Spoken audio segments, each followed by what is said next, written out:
Welcome eight physics learner platform. Previous lecture में हम लोगों ने स्थिति के गैलीलियन रूपांतरण को समझा था और साथ ही साथ हमने ये भी देखा था कि अगर हम दो बिंदुओं के बीच की सदिश दूरी को निकालते हैं तो उसका मान निश्चर या हमें अचर प्राप्त हो रहा था। उसी क्रम में आज हम आगे बढ़ेंगे और आज के लेक्चर में हम लोग वेग, त्वरण, बल और संवेग इन सभी भौतिक राशियों के रूपांतरण समीकरण को सीखने का प्रयास करेंगे। ठीक है, यूज किसका लेंगे? जब आप वेग का रूपांतरण निकालोगे तो आप स्थिति के रूपांतरण का यूज ले लोगे। उसी क्रम में जब आप त्वरण का निकालोगे तो वेग के रूपांतरण का यूज ले लोगे। तो आइए स्टार्ट करते हैं। और ये जितने भी रूपांतरण संबंध है आपको याद रहने चाहिए। जैसे स्थिति का था r dash equal to r minus v t, वो आपको याद रखना है। ठीक है, तो चलिए अब हम सबसे पहले देखते हैं वेग का रूपांतरण। तो आप चाहे कोई भी रूपांतरण पढ़िए, डायग्राम सबका कॉमन रहेगा। मैं बार बार बनूंगा, चिंता मत कीजिए, बार बार बनूंगा, बार बार लिखूंगा ताकि चीजें आपको हर समय याद रहे। तो सबसे पहले जब हम वेग का रूपांतरण निकालेंगे तो सिचुएशन क्या होगी हमारे पास सिचुएशन होगी कि ये निर्देश तंत्र S है जो कि कैसा है मेरा, जो कि मेरा स्थिर है। एक मिनट, ये निर्देश तंत्र मेरा कैसा है? स्थिर है। ठीक है, और एक दूसरा निर्देश तंत्र है मेरे पास S डैश जो कैसा है? जड़त्वीय है। जो कैसा है? जड़त्वीय। और ये S के सापेक्ष जिस वेग से चल रहा है वो वेग कैसा है? नियत है। और यहां पर कोई कण है, ये याद रखना। ठीक है, तो उस कण के लिए स्थिति तो आपने क्या कह दी थी? R कह दी थी, और यहां से आपने कह दी थी R डैश कह दी थी। ठीक है, तो वापस वही लिखूंगा, माना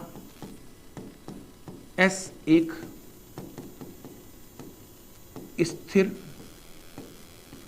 निर्देश तंत्र है तथा S डैश S के सापेक्ष नियत वेग से गतिशील है। नियत वेग से गतिशील है। अब हम, चूंकि हमें वेग का रूपांतरण निकालना है तो सबसे पहले हमें स्थिति का रूपांतरण पता होना चाहिए, तो वो हमें ज्ञात है। फिर उसको करने के लिए बहुत आसान काम है। आप कुछ नहीं कीजिए, आप जो भी स्थिति का रूपांतरण है उसका समय के सापेक्ष अवकलन कर दीजिए। तो स्थिति का समय के सापेक्ष अवकलन क्या हो जाएगा? वेग। फिर जब वेग का रूपांतरण आएगा तो उसका वापस समय के सापेक्ष अवकलन कर दीजिए तो आपको त्वरण का रूपांतरण मिल जाएगा। तो बिल्कुल हम बहुत स्पीडली इस टॉपिक को कवर करते हैं। तो आप यहां लिखिए, आप लिखिए स्थिति के गैलीलियन रूपांतरण से, स्थिति के गैलीलियन रूपांतरण से आप क्या जानते हो? आप जानते हो R dash is equal to R minus v t, समीकरण नंबर 1। अब आप क्या करो, इसका समय के सापेक्ष अवकलन कर दीजिए। तो सीधा सीधा लिखिए आप, समीकरण 1 का t के सापेक्ष, t मतलब समय के सापेक्ष अवकलन करने पर, तो करते हैं। देखो, तो इसका तो हो जाएगा dr डैश अपॉन dt, इसका हो जाएगा dr अपॉन dt। फिर इसका करोगे तो यहाँ दो फैक्टर है, v और t, तो u इंटू v, तो u एज इट इज, फिर v का differential, v as it is, u का डिफरेंशियल। तो ये क्या हो जाएगा?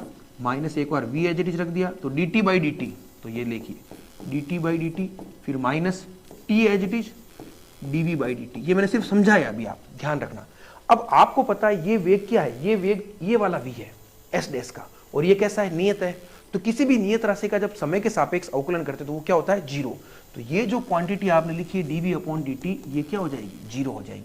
तो ये पद आएगा ही नहीं। तो पद केवल कौन सा बचेगा? यही बचेगा। और dt अपॉन dt क्या हो गया? 1। तो आपके पास बचा क्या? देखो, इसको मैं इधर दिखाता हूं, आप देखिएगा। अब dr डैश अपॉन dt, ये dr डैश अपॉन dt क्या है? dr डैश अपॉन dt ये कण का वेग किसके सापेक्ष? S डैश के सापेक्ष। dr अपॉन dt क्या है? कण का वेग किसके सापेक्ष? S के सापेक्ष। तो उसको मैं कैसे दर्शाऊंगा? देखो आप, उसको मैं दर्शाऊंगा, इसको मैं u से दर्शा रहा हूं, तो u dash is equal to u minus v। ये आपके हो गया किसका? ये हो गया वेग का रूपांतरण। सबसे इंपॉर्टेंट, स्थिति के साथ साथ ये भी आपको याद रखना है, u dash is equal to u minus v। ठीक है ना? v क्यों? dt अपॉन dt 1 हो गया। अब बस वो जो चीज मैं बार बार कह रहा था ना, डिफरेंशिएट करने की, अलग अलग करने की, तो ये चीज है। अब यहां पर 3 वेलोसिटी है। ठीक है ना? एक u डैश है, एक u है और एक v है। अब v तो क्या है? ये v है निर्देश तंत्र S डैश का वेग S के सापेक्ष। u डैश क्या है? कण का वेग S डैश के सापेक्ष। u क्या है? कण का वेग S के सापेक्ष। तो इसको आप लिखिए, मैं लिख देता हूं आपके लिए यहां पर। ये रिलेशन में एक बार वापस लिखता हूं। चीजें बार बार लिखेंगे ना तो आपको आसानी से याद हो जाएगी। ये तो रिलेशन आपने निकाल ही लिया इस रिलेशन में आप लिखिए u डैश क्या है, u डैश है निर्देश तंत्र s कण का वेग, एक मिनट आप लिखिए निर्देश तंत्र s डैश के सापेक्ष कण का वेग, सबसे इंपॉर्टेंट चीज, ठीक है ना, ये कण का वेग है। उसी प्रकार से आप जब u लिखोगे तो वो क्या हो जाएगा, मैं सीधा ऐसे कर देता हूं s के सापेक्ष कण का वेग, आप समझ जाएगा, थोड़ा टाइम बच जाएगा। और ये v क्या है, ये v है निर्देश तंत्र s डैश का s के सापेक्ष वेग, बस ये ध्यान रखना, ये कण का वेग नहीं है, निर्देश तंत्र का वेग, s के सापेक्ष वेग, ठीक है ना, ये निर्देश तंत्र का वेग है। तो इस तरह से आपको याद हो जाएगा। तो r dash is equal to r minus v t और u dash is equal to u minus v, ठीक है, याद रखना, ये v नियत है, याद रखना। तो ये आपके हो गया वेग का रूपांतरण। आइए अब हम अगला त्वरण का रूपांतरण कर लेते हैं। तो त्वरण के रूपांतरण में भी डायग्राम सेम वही रहेगा, मैं फटाफट बना देता हूं, ठीक है ना। ये आपका हो गया s फ्रेम, ये आपका हो गया s डैश फ्रेम, ये v, ये नियत वेग से, ठीक है, ये कोई कण है जिसके लिए ये डिस्टेंस आपने कह दी r कह दी, ये डिस्टेंस आपने कह दी r डैश कह दी। अब वो वापस लाइन सेम वही है s डैश, वो आप लिख लीजिएगा, थोड़ा टाइम बच जाएगा हमारा। हम सीधा आते हैं वेग के रूपांतरण से, क्योंकि जब आपने वेग का रूपांतरण पढ़ा तो आपने स्थिति का रूपांतरण लिखा, जब आप त्वरण का रूपांतरण पढ़ोगे तो आप सीधा क्या लिखोगे, वेग का रूपांतरण। तो मैं सीधा लिख देता हूं, ये देखिए आप एक बार, ये लाइन जो है ना आपकी, ये एज इट इज यहां तक आपको लिखनी है, माना एस एक निर्देश तंत्र है, ये सेम चीज, ठीक है। चलिए तो आगे बढ़ते हैं। तो देखो मैं यहां लिखूंगा, आप लिखिए वेग के रूपांतरण से। तो वेग के रूपांतरण से आप क्या लिखोगे, आप लिखोगे u dash is equal to u minus v, और इसका आप क्या कर दोगे, इसका आप कर दोगे समय के सापेक्ष अवकलन। तो समीकरण 1 का t के सापेक्ष अवकलन करने पर, तो कर देते हैं। देखो तो पहला तो हो गया du डैश अपॉन dt, ये हो गया du अपॉन dt, फिर अगला होगा माइनस dv अपॉन dt। तो आपको पता है ये v नियत है, ये v नियत है, तो इसका मान क्या होगा, इसका मान 0 होगा। तो फाइनली आपके पास क्या बच गया, du dash upon dt equal to du upon dt, और du डैश अपॉन dt क्या है, कण का त्वरण, किसके सापेक्ष, s डैश के सापेक्ष। du अपॉन dt क्या है, कण का त्वरण, किसके सापेक्ष, s के सापेक्ष। तो यहां पर आपके सिंपल सा आ गया a dash is equal to a। अब स्थिति बदल रही थी, r डैश और r अलग था, वेग भी अलग था, u डैश और u अलग था, लेकिन त्वरण जब आप निकालोगे तो दोनों का सेम रहेगा। यानी कोई अगर कण है, ठीक है ना, गतिशील है, तो उसके अगर आप त्वरण का मान s में निकालो चाहे s डैश में निकालो, वो बदलेगा नहीं, ये इंपॉर्टेंट चीज है। तो a डैश कण का त्वरण s डैश फ्रेम में, a हो जाएगा कण का त्वरण s फ्रेम में। बिल्कुल सिंपल चीज आपको याद रह जाएगी, बार बार लिखने की आवश्यकता नहीं है। इंपॉर्टेंट डिराइव करने वाली चीज थी वो स्थिति का रूपांतरण और वेग का रूपांतरण था, तो याद रह जाएगा a dash is equal to a। अब बस 2 मिनट में हम बल का भी देख लेते हैं, सवेग का भी देख लेते हैं। तो बल होता है क्या, देखो बल होता है आपका F is equal to m a, ये आप जानते हो। तो अब मान लीजिए सिचुएशन क्या है मेरी, ये मेरे पास S है, ये मेरे पास S डैश है जो नियत वेग से चल रहा है, और ये मान लीजिए कोई कण है। डायग्राम तो सब में सेम रहेगा, ये R और ये R डैश। अब आप जब बल निकालोगे तो यहां पर कोई भी कण है, उसका द्रव्यमान कितना m है। तो हम हमेशा बल कैसे निकालते हैं कि कण के द्रव्यमान को उसके त्वरण से मल्टीप्लाई कर दीजिए।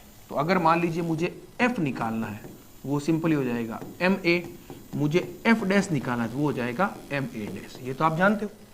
और चूंकि आपको पता है, क्या पता है कि त्वरण के रूपांतरण से आप क्या जानते हो, आप जानते हो a dash is equal to a, तो इसको मैं दोनों तरफ m से मल्टीप्लाई करता हूं, तो ma dash is equal to ma, तो यहां से आपका f dash is equal to f आ गया। तो बल भी परिवर्तित नहीं होता, यानी किसी कण पर अगर आप बल कैलकुलेट कर रहे हो तो उसको चाहे s से कैलकुलेट करो चाहे s डैश से कैलकुलेट करो, दोनों का मान क्या आएगा, समान आएगा। बहुत सिंपल, अब तो खत्म हो रहा है लेक्चर ये, ठीक है। तो याद रह जाएगा, वेग बदलेगा लेकिन त्वरण सेम रहेगा, a dash is equal to a। त्वरण सेम है तो बल भी क्या रह जाएगा, सेम रह जाएगा। अब लास्ट है हमारा सिंपल सा संवेग का रूपांतरण। तो डायग्राम तो वापस वही बना लीजिएगा। संवेग होता है क्या आपका, P इजिकल टू mv। अब यहां पर मैं v, ये v नहीं लिखूंगा क्योंकि ये भी आपको थोड़ा कंफ्यूज कर सकता है। क्योंकि ये v हमने हमारे पूरे डेरिवेशन में निर्देश तंत्र के लिए काम में लिया है। तो मैं यहां पर v की जगह, चूंकि संवेग आप निकालते हो किसी कण का होता है, तो कण के वेग को हमने u से लिखा है। जब s में निकाला तो u लिखा, जब s डैश में निकाला तो u डैश लिखा। तो इसको मैं क्या लिखूंगा, देखो p लिख दूंगा mu और p डैश लिख दूंगा mu डैश। अब आपको सिर्फ यहां पर एक चीज बतानी है कि जो p और p डैश है क्या वो बराबर है या अलग अलग है, बस इतना चेक करना है। तो चूंकि u डैश और u दोनों बराबर नहीं है, तो u डैश और u बराबर नहीं है, तो p डैश और p भी बराबर नहीं होंगे। आप लिख दीजिए चूंकि u dash is not equal to u, इसलिए p dash is not equal to p। बस ये ध्यान रखना है। ये क्यों ध्यान रखना है, क्योंकि इसके जस्ट बाद जो हम टॉपिक करेंगे वो होगा हमारा संवेग संरक्षण का सिद्धांत। मैं आगे बताऊंगा तो वहां पर ये चीज काम आएगी। तो इस लेक्चर में हमने वेग का रूपांतरण, त्वरण का रूपांतरण, बल का और संवेग का रूपांतरण देख लिया। वेग के रूपांतरण में हमने मान निकाला था u dash equal to u minus v, त्वरण हमारा a dash equal to a था, बल भी हमारा f dash equal to f था, लेकिन जो संवेग था वो p dash is not equal to p है। ये ध्यान रखना, ठीक है। तो इस लेक्चर को तो मैं यही समाप्त करूंगा। अब नेक्स्ट लेक्चर में हम दो चीजें पढ़ेंगे, एक संवेग संरक्षण का सिद्धांत और एक ऊर्जा संरक्षण का सिद्धांत। ये दोनों क्वेश्चन, बड़े क्वेश्चन जो आपके एग्जाम में आते हैं, उनकी श्रेणियों में आते हैं, तो उसको हम ध्यान से करेंगे। Thank you.